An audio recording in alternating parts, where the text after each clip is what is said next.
Hi, welcome to the Diablo podcast. We are online at diabloinkgamers.com. I am your slightly hoarse host, Flux, and I am joined on the show by David Craddock. Hey, Flux, how you doing? And I talked to you last November. You were on the podcast. Sorry, November 2011, you were on the podcast talking about the book you were writing about Blizzard North. Yes. And now it's finished. At least the first part of it is finished, and it's going to be released, when this is posted, it's going to be released on October 31st, correct? Yes. Happy Halloween. Yeah. So we're recording this a few days before then, obviously, because, magic. But you're excited. You've been working on this. As I said, I talked to you almost 2 years ago, and now Yeah, here you come. I'm very excited to get part of it out there. And originally it was a full book, but you get to a point, I'm sure Blizzard can appreciate this, where you need to release something someday. And I just decided after consulting with my wife and business partner that I could actually get through more material and present it in a more interesting way and go deeper into each era of Blizzard North and Blizzard by splitting it up, serializing it. And part one, it's a lot of fun. I think people will enjoy it. Yeah, part one has very in-depth coverage. I don't know, what's the first year? Well, I guess if you go back, you cover everyone's biography back to when they were kids. So I guess it goes back to the 70s. But basically speaking, you cover the foundation of Blizzard, not even of Blizzard itself, and what became Blizzard North, which was Condor. But you had a lot of information about early days of Blizzard as well, making Warcraft 1. Yeah, my goal was to, I didn't want to get so deep that I talked about the cereal Dave Brevik and Max and Eric Schaefer ate for breakfast and how that influenced founding of Condor. But I wanted to make sure that readers could understand where everyone came from and kind of what brought them to the dance, so to speak. Dave's interest in programming and making games work, and Max's and Eric's interest in design and just kind of cutting the fat and getting right to the fun in games. No poorly written fantasy text, just beating skeletons down and looking for fun treasure. And exploring those same influences on the Blizzard Entertainment side of things, because I think there was a reason, and all the guys have said this, that Blizzard Entertainment and Condor meshed instantly. They both kind of came from the same backgrounds and knew how to get to the fun in their games, and certainly they demonstrated that with Warcraft. And both companies did a number of console games beforehand and kind of knew what worked, what didn't, and what they really wanted to do to when they eventually got the chance to make their own games. So you were able to talk to some of the nobody, I guess, that currently at Blizzard would talk to you, right? But it was people who were there in the early days, like Alan Artham and such. You were able to talk to. Half right. I did approach Alan, and he's no longer with them. Of course, he left in 2004. Maybe 6 months after Dave Brevik and the Schaefers left Blizzard North. But he still affiliates with them, so he was kind of off limits. He said, he would kind of go with their answer. If they said yes, then he was in. And I actually went to Blizzard on 4 different occasions, and they wanted more creative control than I was willing to give them. And so they declined, because obviously when you're a big corporation like that, you have a certain public image that you want to make sure to convey, and mine wasn't going to smear theirs, but they just wanted control over it to make sure everything worked out to their liking, and I just didn't want to do that, because I wanted to make sure I could tell the story, the good, the bad, the ugly, and anything else in between. So they kind of wished me well, and so what I did to make up for that was I didn't want to just regurgitate, decades-old newspaper clippings and web articles. So I was actually, I received enthusiastic support from a lot of people formerly from Blizzard, such as Patrick Wyatt, who was the second employee that Alan Adham and Mike Morheim hired after Frank Pierce. And he became Pat became the vice president of R&D fairly quickly.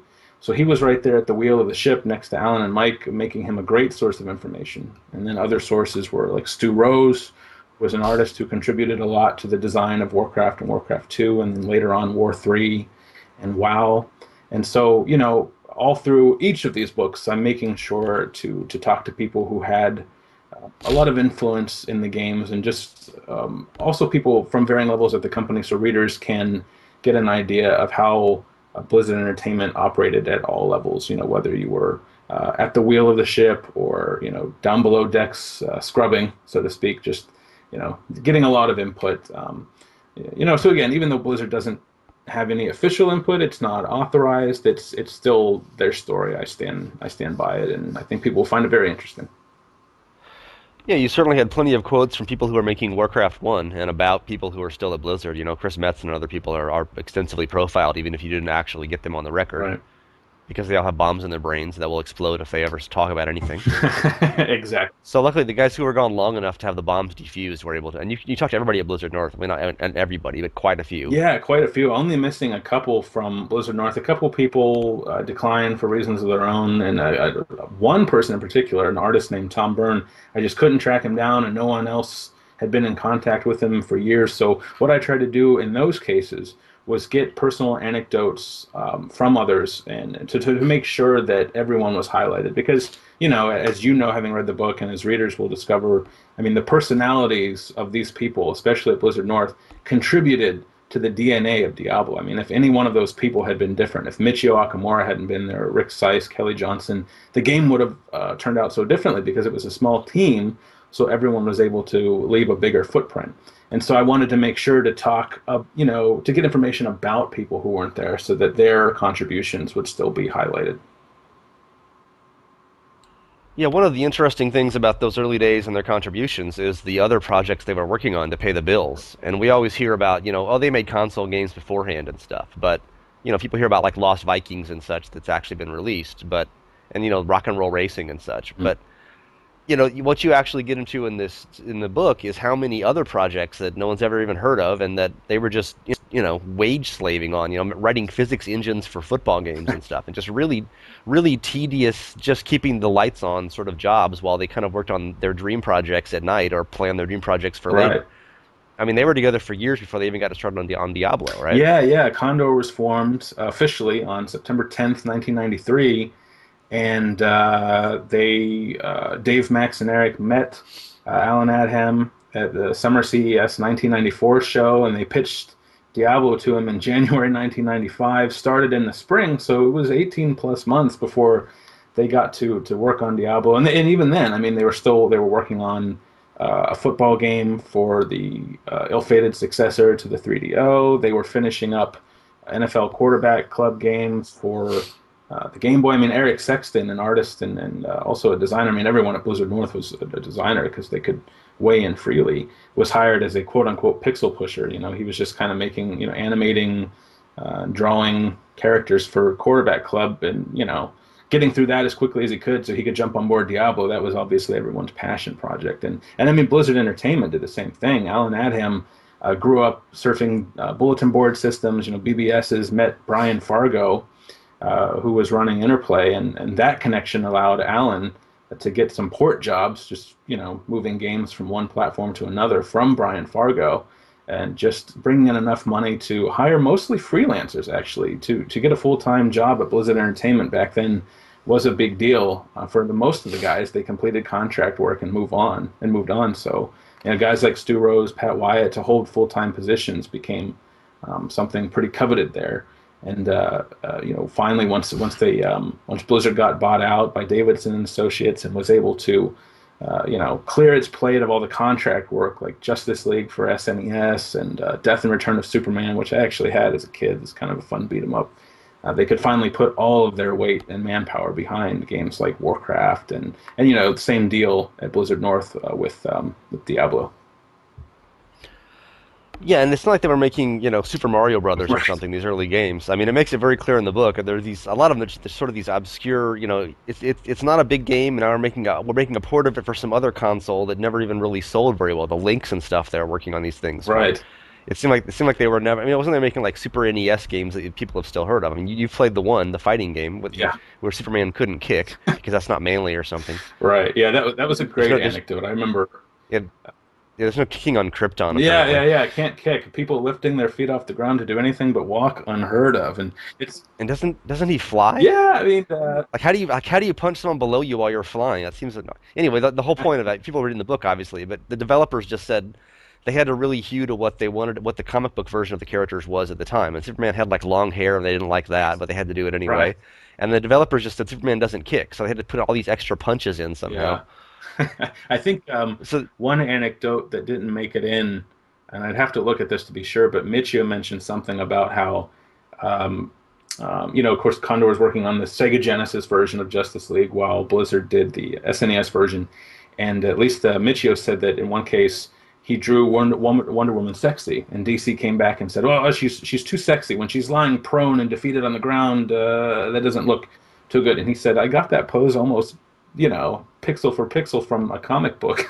So that's your character, and that's how she looks." But just all sort of weird back and forth like that, because this was in the early days of working with licensed properties, so there was really no template to follow for stuff like that. they should have given her the succubus death animation. Yeah, exactly. That would have gone over well. One of the things that were speaking of paycheck to paycheck, how much they were scratching by on these things. It seemed like all of the arguments and the problems came in when they finally got some money for both Blizzard and for Condor when they became Blizzard Right. North. And you have all these quotes from these guys who were, toiling away on this slave labor on these horrible console ports that they didn't care about. Like the guy writing the physics engine for the football game. Hmm. And then it's like, there's all these stories, he's driving home every day from work with Max and Eric or something, and they're like, yeah, you're gonna have a Porsche one day, it's gonna be awesome. And then suddenly they were in Porsches and he wasn't. Right. Right. That was that's one of the areas of the book, and these issues are amplified later on as the blizzards get bigger. But that's one of the areas of the book where I spent the most time, effort, and care because these are real people, and I wanted to handle them delicately yet still tell the story uh, without any editorializing, anything of that nature. And so I wanted to present a fair and balanced account because I could see both sides of the story too.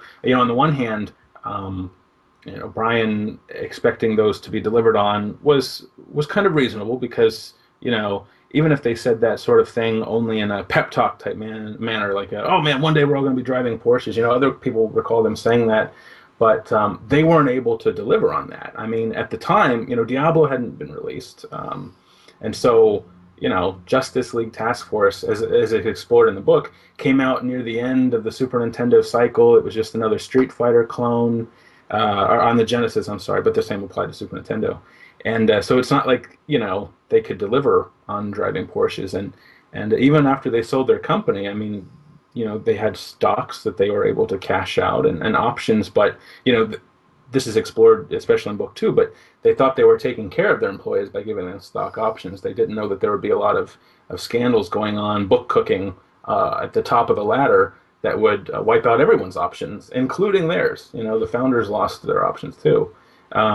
So it was just a very interesting issue that I think I hope I did a good job of displaying both sides because that's something that's happened over and over again in the games industry. I mean, of course, it happened with Blizzard too, where when you're there and when you're part of a culture that emphasizes everybody pitching in, carrying weight, no one's above anyone else. When the rewards start coming in or can be seen closer than on the horizon, I think it's only natural and in human nature to want a part of that, slice of the pie. Yeah, there's lots of quotes about everyone's, working these long days, but it's awesome because they're playing games at work and they're doing stuff they love and everybody's friends. Hmm. And it's like, and then they finally get paid, and it's like there's all these quotes about, well, I didn't get paid, or he got paid more than me, and it's like it's funny how money just ruins everything for Yeah, humans. yeah. I mean, this came especially later. I mean, when Diablo went big, what happened to that money? Well, it turns out that their parent company swallowed most of it. I mean, again, Dave, Max, and Eric had stocks that they could cash out after a certain period of time, and I mean, yeah, you're exactly right. Like, there's this great atmosphere, but then you put money in the picture, and immediately becomes, you break out the rulers and start measuring body parts, right? Like, well, I did this, so why does he get more than I did, and so on and so on. Yeah, and of course it's easy.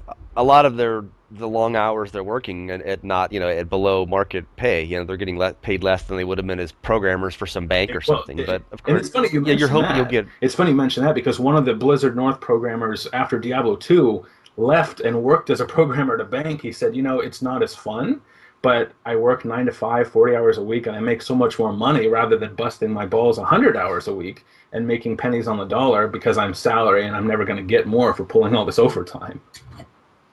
Yeah, that's the thing though. There's no potential for a huge payoff in royalties Right. someday. But I mean, imagine a very small percent of people in video games. Most video games are Justice League Task Force. There's very few Diablos and Warcrafts out there. Right. Right. Mostly, it's people working really hard for a long time and not really getting much of a payoff. So, Right, and that's another story actually explored in book two, where because the parent companies were swallowing up the profits from games like Diablo, Warcraft 2, StarCraft, well, not StarCraft, the two Blizzards got together and went to their parent company and said, "We're making you guys a ton of money. We need some sort of incentive program." Because that's not even for themselves, but that's how you keep staff. Like if you're going to work at a job, the staff needs, incentivized, and so that even came through later, where there were pretty big paychecks passed around with, especially after Diablo 2 and StarCraft did it big, but there were still a lot of financial issues that plagued people. It was never enough for some people, and yeah, that's an issue explored in detail in book two. well, this is book one, so quit teasing Yes, too I much. won't tease you anymore. Is there a timeline for book two? Yeah, book two picks up right. I mean, for Oh, release, well, but for also that. release. I want to do next year, but nothing's set yet. I mean, book two is tech. Wow, you really are a I Blizzard really person, huh? am. When it's done. That's quote. Soon. Yeah. Book two is technically done because I've written through the end of Blizzard North, and the final couple of years in Blizzard North will probably be at the beginning of book three, which focuses more on like StarCraft two and Diablo three at Blizzard Entertainment. I just have to go back and edit it, do a lot of fact checking, get all the ducks in a row. So in theory, it shouldn't take as long as this first one, but yeah, hopefully next year. That's my hope. There's a lot of soons there.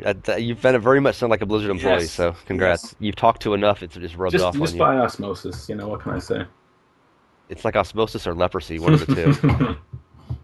So one of the other things that was interesting about the game, you mentioned earlier the story stuff, and really they had, like they had nothing done on story when they were making Diablo 1. They didn't even have a quest, any way to put quests into it. There's a lot of coverage about how the quests were done like as a separate programming Right. challenge and tacking them on sort of as the last few months of Hmm. development.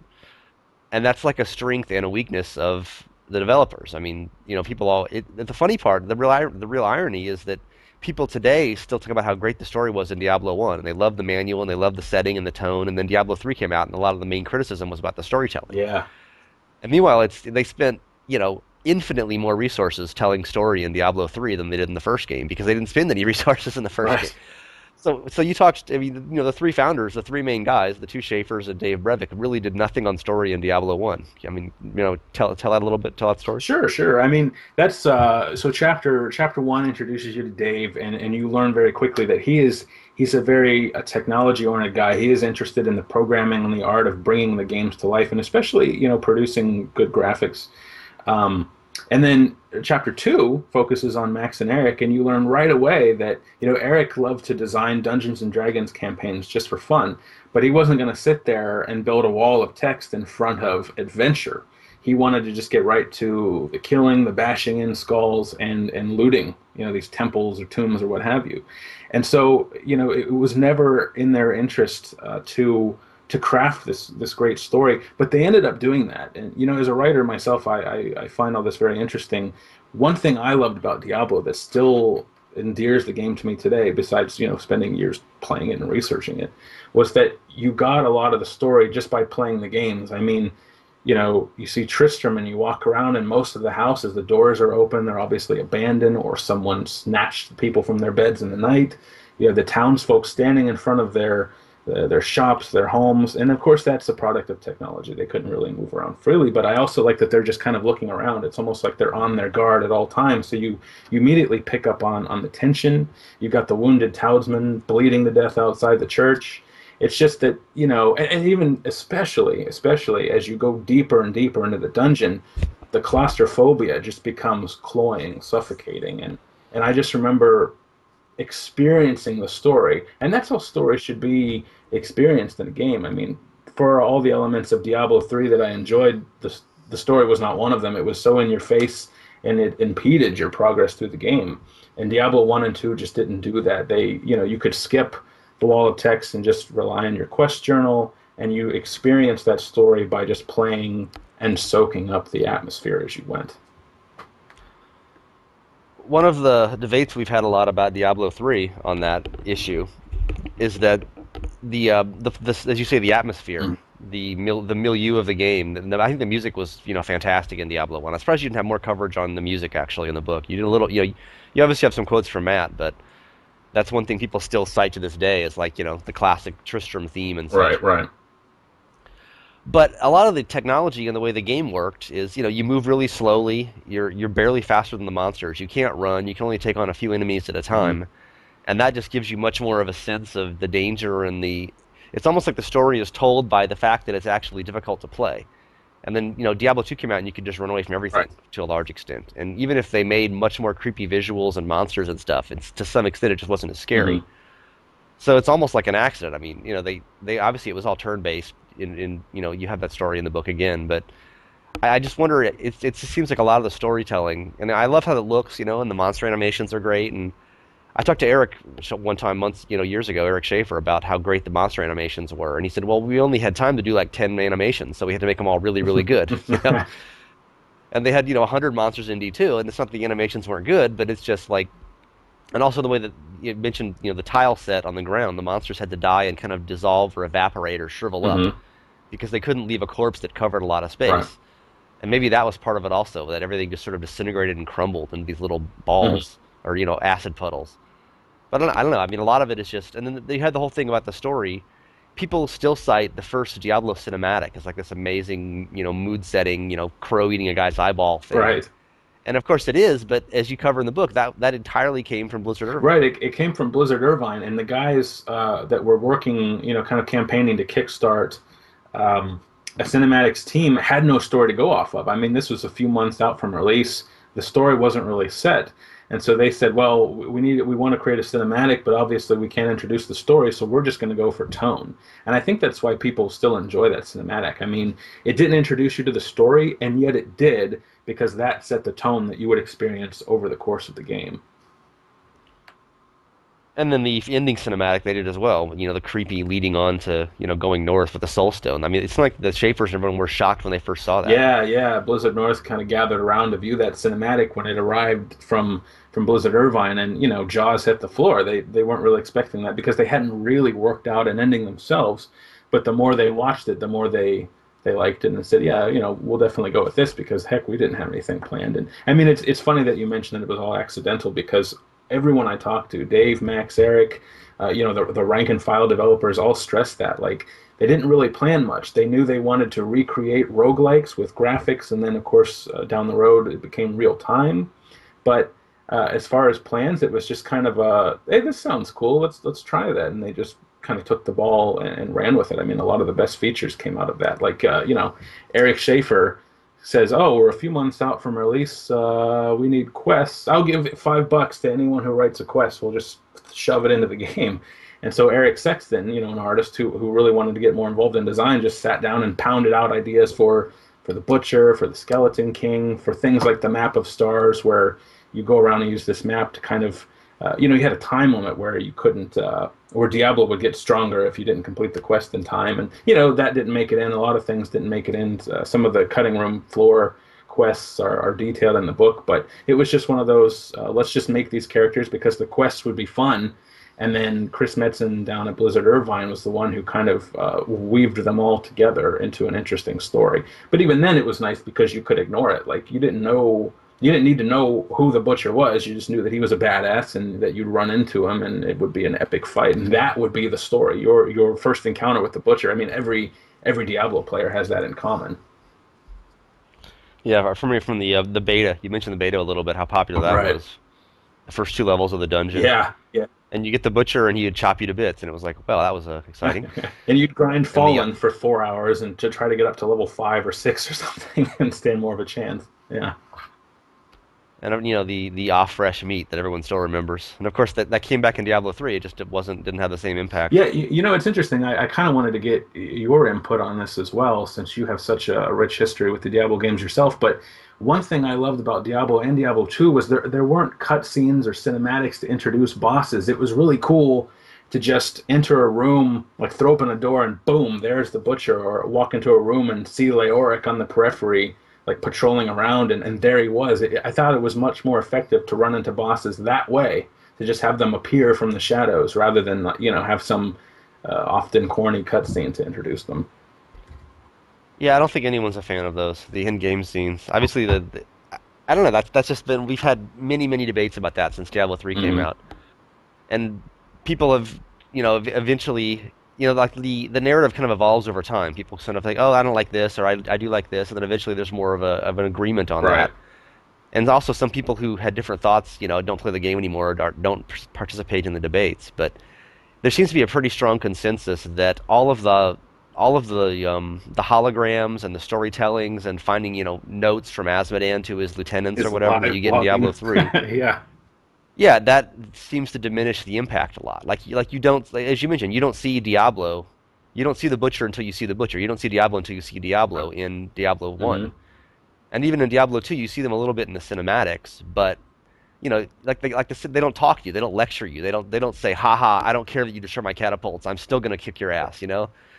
They speak very little, and when they do, they have scary voices. Yeah, yeah, and it's too bad too because like in the case of Asmodan, I thought Blizzard Entertainment did a good job of setting the stage to let the visuals speak to Asmodan being a big bad dude. I mean, you go around, bodies everywhere, ruined fortifications, like you get the impression like, oh man, this guy's tough. And then if he keeps popping up and taunting you in this kind of mustache twirling villain style way, it actually that works against the impact that he should have. Whereas I think back to Diablo 1, when you hit level 16 and the loading screen is different, you see Diablo's shadow surrounded by flames, and you're like, oh man. And then you're walking around and throwing switches, and you realize that you're letting him out of his pen. And each switch that you pull, you're just like, my heart rate would pick up because I knew I was getting closer and closer to the big man himself. It was just more effective, and I didn't need any cutscenes to tell me that. And each time you popped one of the seals, he didn't say, "Oh, I am nearer your release. I will destroy you any minute now." Blah blah In my blah. realm of terror. Yeah. Yeah, terror. Yes, but I mean, you can kind of see why they did all that Yeah. stuff, in Diablo 3, trying to make it like more inclusive and remind you that there's an overall story and what you're going for with your goal. Right. But it seems like that took a lot of the mystique off the enemies themselves. Yeah, I and don't know. I don't want to come across as bashing Diablo 3 for a number of reasons. I mean, I like the game. I feel like Blizzard Entertainment has always been more concerned with story in terms of traditional narrative than Blizzard North. And I felt like that worked against them because they did a good job for what they delivered, but it just kind of felt shoehorned into a Diablo formula that had been established and proven successful twice. So, Yeah, we don't want to get too long on Diablo 3 story or mm. whatever, but this has been discussed on many podcasts in the past as well, which you weren't a member of, luckily. Lucky for you anyway. Right.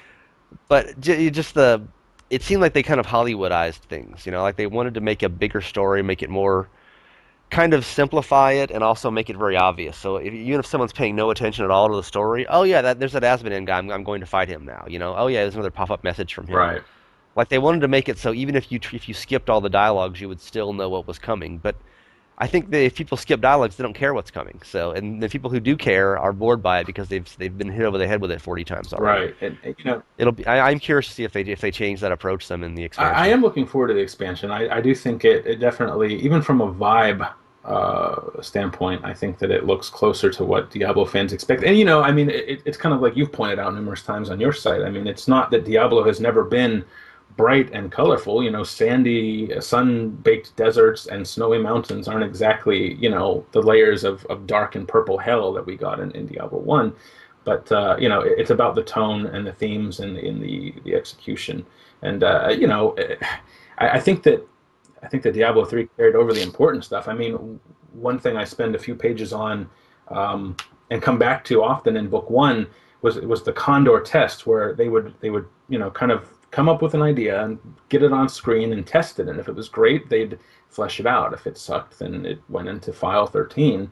And they really stressed that the instant feedback of clicking and just the kind of the visceral satisfaction of seeing your avatars reel back and bash skeletons into bones. And I thought that carried over well to Diablo 3, but I think in a lot of ways they missed what made Diablo and Diablo 2 so great. And it's just really strange that the story all came about for Diablo 1, which everyone loves so Mm. much, came about, through no fault of their own, basically. It's It's funny because people credit Blizzard North as being somehow the good story, and then Blizzard Irvine as being the stupid story of Diablo 3. But Blizzard Irvine did Diablo I story. It's Yeah, just I wondered, it's just a weird sort of the combination of the technology and what happened at the time. But anyway, that's all covered in the book in detail. People can draw their own right, conclusions. right.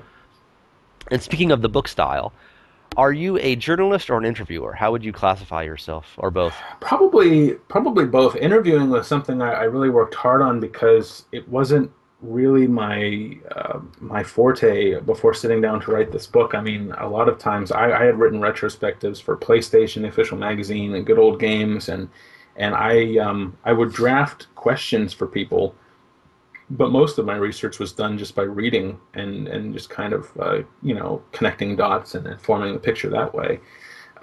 So I definitely think that I do have a journalism background. I've covered games and entertainment for years, and that helped. But I definitely worked on becoming a better interviewer, and I think that I would revisit people a number of times. I mean, I have over 40 or 50 audio files with Dave Craddock alone, and a lot of times we'd revisit topics because one of my approaches was when someone would mention something, I would go back to people I already talked to and run it by them. Since, of course, everything was at Blizzard North was so tightly knit, everybody could weigh in on everything, and that made it a little tricky to sort out the perspectives as far as what really happened in certain cases.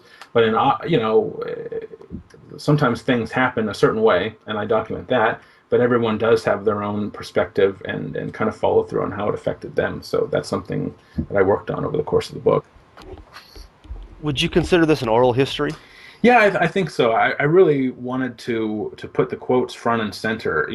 My what I wanted to do was when you sit down with this book, I wanted you to feel like you're sitting down across from Dave, Max, and Eric, and the cast of dozens, and just in a pub drawing up a draft and listening to them tell their stories. I wanted to. Yeah, what would you do then? You would stay a while You and would stay listen. a while and listen.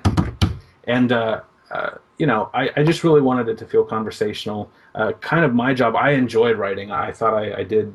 I've grown a lot as a writer, and Stay Awhile and Listen one is one of my best works. I'm very proud of it, but I never tried to kind of elbow them out of the spotlight. I kind of built the skeleton, and then I let them put the meat on the bones. I really wanted to get out of the way wherever possible and let these guys take the floor. I think you did, and that's the main question, or I guess the criticism I would say I have about the style and the format. I would have liked a little more narrative voice, a little more. I've talked. This is your voice as the author. I did thousands of hours of interviews, and I got contradictory information about some things, and other things was an agreement. And here's kind of what I think happened in this case, and then here's some quotes that illustrate that. And what you do that a little bit, but it seems like the most, as you said, you wanted the quotes to be front and center. They definitely are. I'd say it's almost as many quotes as anything else, and it's sort of, I guess, the reader is meant to put the quotes together and kind of form their own opinion on things. Yeah, for some degree. I mean, I think I did relay the story. I tried to knit things together down the path that was actually paved back then. And I think I did that. Although, another review did mention the same thing. They wanted more of my voice in there, kind of guiding. Although I did try to guide with quotes as well as with my own voice. I think that there will be more. You'll definitely hear more from me in the subsequent books, because a lot of things that happened back then in the Condor and just these early years that book one covers were pretty straightforward, and so I really didn't need to do a lot of guiding. It was just kind of a point, and then you go along your own way. But that is something I will definitely hit harder in book two out of necessity. I mean, as both Blizzards get bigger, you have a lot more contradicting viewpoints and takes on things, good, bad, and ugly. And so I will definitely be stepping in to kind of sort things out more. I thought in terms of peripheral information and sort of added details, like you meant like a number of times there's mentions, people are making 25K or 30K a year as at the Hmm. job, and I'm like, I don't have any context. How much is that compared to what they could have been making in private industry? How much was that for the era? That kind of thing. And there were just a lot of times where, like, talking about all these console ports they were working on, and there was some sales figures for like Rock and Roll Racing and stuff, and it's like it only sold 60,000 copies. And I'm like, well, I mean, is that a lot? Is that a little? I don't. I could have used a little more of, here's why this is really big selling or not selling or why they were disappointed by it or whatever. Sure.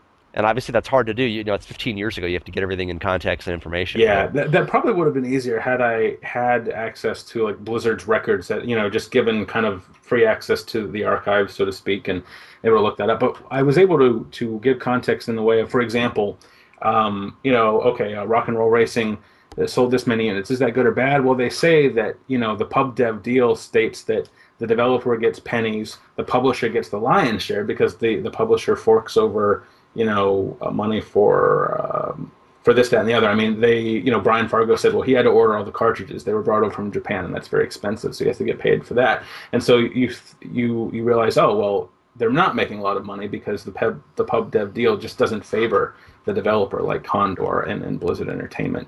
And then in other cases where money mattered, I tried to paint a scene like the environment was. I mean, hey, Condor didn't even have an interoffice network.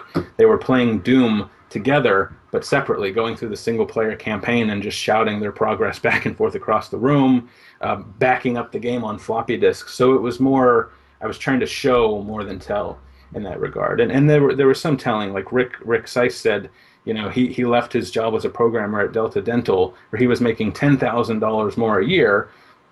That shows, well, he could have made more money staying, but he wanted to make games, and so that was the sacrifice he was willing to make. And I mean, on the way home, he's like, I'm going to spring for Burger King. You get the impression, like, wow, if running through fast food is a big deal financially, then, obviously he's pinching pennies. So, I try to do more of that, just kind of showing through scenes in the environment going through the book.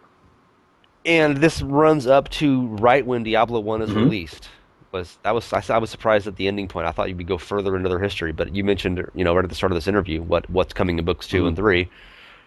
And obviously, once Diablo One came out, everything changed. So do you feel? I mean, how did you decide to end it right at that point? Well, I had a great quote um, from Rick that we knew the game was good.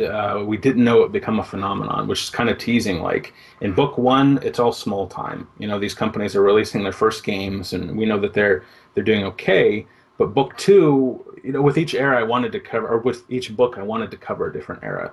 So book two is like now the Blizzards are blowing up. They're not just products on the shelf next to other products. It's a Blizzard game, capital, caps all the way.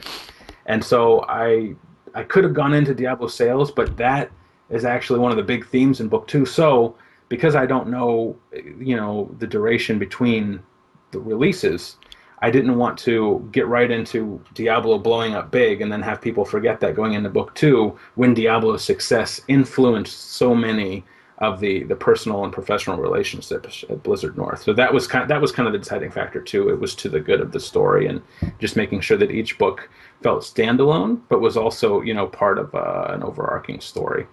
You're happy with how the book turned out? I mean, you would have liked more interviews, I guess. Ultimately, you can't have too many of those, Right. but what do you think on the whole? I mean, I'm very happy with it. I mean, I kind of side with you to a degree where, maybe I should have stepped in more with my voice, but I'm actually happy with how I did the guiding. Like I said, a lot of things were kind of straightforward.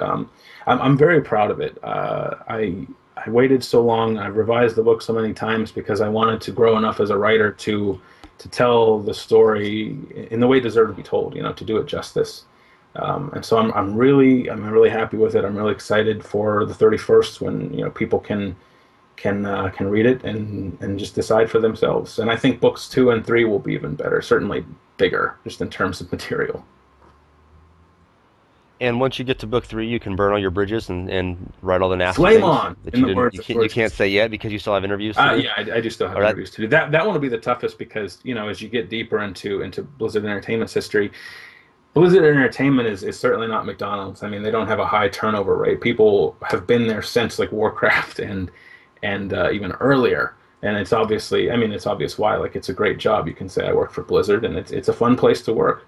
And so I just have more connections to make there. I do have quite a bit of information already, but always more interviews to do. Whereas book two is I don't know where people come up with these numbers, but I feel like 85 to 90% done. And plus, they all have bombs in their Yep, brains too, yep. so that makes Gotta, it tougher to gotta get. become a diffusal expert before I wade in there. And I guess we're gonna have when this is posted, there'll be written information about people how they can get the book and what they can do with it. Why don't you just briefly mention, where they can get it and that it's an ebook, etc. Absolutely. Well, it is an ebook, and we're selling on the Kindle, the Barnes and Noble Nook, and the Apple iBook store. And of course, you can, if you have a Kindle, a Nook, or an iPad, iDevice, you can get the book pretty easily, just through those digital storefronts. But it's actually nice because Amazon and Nook have e-reading apps out for virtually every electronic device in the world. You can read the book on any smartphone or tablet that you own. And so we'll have links to the storefronts, but really, if you just go to Amazon or bn.com or iBooks on your iDevice and then punch in Stay Awhile and Listen, you'll be able to find it and download it for something that you own and read it pretty easily. And what is the price? It varies from different platforms, or? $9.99 across the board. Okay. Do you know how long it would be? I mean, if you did pages or word count? Yeah, that depends on the device, but I know that in Word, double spaced, it was a 350, 360 some pages. I think on my iPad, it's around 400 around. Yes, I mean it's a large book. It's not like it's a 100-page thing or something. If people are Right, wondering, exactly. it's not a pamphlet. It would be a big sized hardcover book. There's lots Yes, there. lots of material to go through. And one of the things that's kind of useful with this is you have things called side quests, which are kind of like footnotes, but they're sort of extended. They're really something like they're mostly quotes and little anecdotes that didn't quite fit the main thrust, but they were related. Yeah, it's like I said, like right at the beginning of the book, I say I got so much material preparing for this book, and not all of it would fit because I didn't want to bloat the chapters. They were like 60 pages each. So what I did is I came up with a format that kind of caters to the fact that these are electronic books where as you go along, you see little footnotes, and if you tap it, you jump to an anecdote, and then you tap back to chapter and go right to where you left off. And it's kind of like Diablo. You could ignore those and just go forward with the main quest, so to speak, or you can just drink them in as you read the book. So I think that turned out pretty well. I'm really happy with that format because I thought a lot of those anecdotes and historical bits and bytes were worth sharing, and I wanted to fit them in somehow. Because that's, the publishing company my wife and I started for these books is called Digital Monument Press, and our ebooks are supposed to be digital monuments you just erected to these people and their accomplishments. And so I wanted to pack in as much material as I could. And that works well with ebook style. I mean, I don't know how that really works so well with a traditional printed book. Right. You'd be flipping forward 80 pages or Right, something. right. Especially like, one day I would love to, like when the series is done, it would be kind of cool to release it all as one volume, but that would be a lot of dead trees if I were to do this printed. And, we might do printed books down the line. There's nothing set in stone for that, but it would be kind of, I don't know how I do the side quests exactly. Maybe leave them at the end of the chapter. You certainly couldn't flip back and forth between them easily. So, ebooks, not only a low barrier of entry for publishers new to the business, but also, it lends itself to an interactive, almost choose your own adventure style of format that really worked well in Stay Awhile and Listen. Yeah, I mostly ended up reading all of those at once after each chapter. I was reading the book lying on my couch, and I didn't want to. I was reading it in a browser actually. She sent me the version of it, that I could read it through Right. Firefox, and I didn't want to. I wasn't holding the mouse, click back and forth. I was just holding the mouse, scrolling down the pages, and I'm like, okay, this is easy. Yeah, yeah, yeah. Like I was actually, I was sitting with the mouse like in my lap in one hand, upside down. I wasn't actually holding it on a mousing surface because I was just reclining. So, but probably most people won't be reading it in that format. Right, So. right. But I did enjoy the information in them. The one thing that I was noticing while reading it is I really want to play Diablo 1 again. When did you last play the first Diablo game? A few days ago. Yeah. uh, It was definitely I haven't played it in probably at least a year or two. And I was like, I should go play that. I'm remembering all the fun stuff. it's funny because a lot of people say that they couldn't go back to it after playing Diablo 2 because Diablo 2 is so much faster. But a lot of the Condor and Blizzard North guys, understandably, who were there for the making of that game, cite the first Diablo as their favorite, and it's actually mine. I mean, I think that Diablo 2 is a better game objectively, but I really liked the slower tactical nature of Diablo 1, and even before I decided to just, write a book about this, I still dusted off the disc and played it once a year or so. Same with Diablo 2.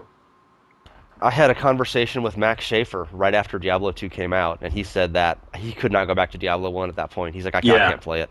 Of course, Dave Brevett can't play Diablo 2 even, so it's tough when you make it Oh yourself. yeah, But yeah. But I fully agree with that. After Diablo 2 came out, I could not go back and play Diablo 1. It just seemed so slow walking through town, walking over to Adria. Yes. But then years later, if you go back to it again, it's a whole different style of game, and you just get used to it. It's like, okay, I'm going slow. I have to buy potions.